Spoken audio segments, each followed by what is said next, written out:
Let's talk about color grading surfaces.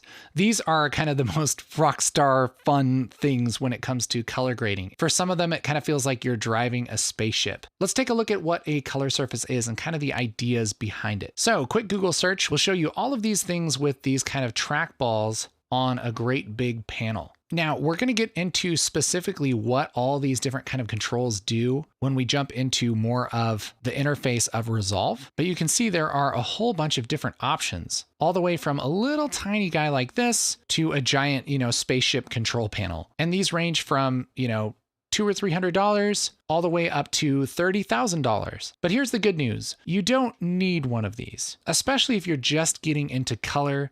This isn't something that's essential. Where this is going to be really helpful is if you decide you want to work in the color page a lot. This will give you kind of more tactile controls to where you can kind of build up some muscle memory and work a lot faster than you normally could with a mouse. During this training, I'm going to be using a relatively affordable Blackmagic micro panel. Being somebody who works with the color page a lot, I find this really helpful. Again, it depends on how often you're in the color page, whether you want to invest in something like this or not. So here's the panel. We're going to get into this a little bit more when it comes to how the color page is laid out in Resolve. But the idea is that there are multiple different controls that I can change with either hand at any given time. And with a simple turn of a knob, I can make an image brighter or darker. I can change its color cast. I can boost or lower the saturation. I can move in between shots. And it's a very handy, very fast way to do color grading inside of Resolve. I'm one of those people that really like fancy toys. I've definitely thought about getting a bigger color panel more than once.